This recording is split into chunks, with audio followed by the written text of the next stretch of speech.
नमस्कार, मी सन्मान्य राजसाहेबांचा महाराष्ट्र सैनिक. आज आम्ही सर्व महाराष्ट्र सैनिक पनवेल आद्य क्रांतीवीर वासुदेव बळवंत फडके या नाट्यगृह ठिकाणी आलेलो आहे. या नाट्यगृहाच्या शेजारी जर तुम्ही बघाल तर ह्या 7 ॲम्ब्युलन्स या ठिकाणी उभ्या आहेत. आमचं पनवेल महानगरपालिकेचे आयुक्त श्री मंगेशजी चिगळे साहेब यांना विनंती, सन्मान्य राजसाहेबांचं पत्र आम्ही या मनसेच्या माध्यमातून देतोय. या ठिकाणी या 7 ॲम्ब्युलन्स आहेत.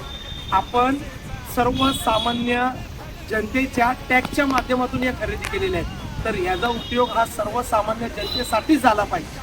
आज ह्या ॲम्ब्युलन्स तुम्ही एक ठिकाणी उभा न करता ह्या ॲम्ब्युलन्स खारघर, कामोठा, कळंबोली, पनवेल, नवीन पनवेल, तळोजा ग्रामीण भाग या प्रत्येक शहरामध्ये पनवेल महानगरपालिकेचे वॉर्ड ऑफिस आहेत, त्या ऑफिसच्या बाहेर हे ॲम्ब्युलन्स उभे करा, जेणेकरून अत्यावश्यक ज्या ज्या शहरामध्ये लोकांना गरज लागेल त्यावेळी ते ॲम्ब्युलन्स तात्काळ त्या ठिकाणी लोकांच्या सेवेसाठी उपयोगी पडेल. तसेच ज्या ज्या घरामध्ये दुःखद निधन झालं असेल त्याच्यासाठी कुठलंही निशुल्क घेता मोफत पनवेल महानगरपालिकेच्या माध्यमातून ते ॲम्ब्युलन्स लोकांच्या सेवेसाठी उपयोगी पडले पाहिजे.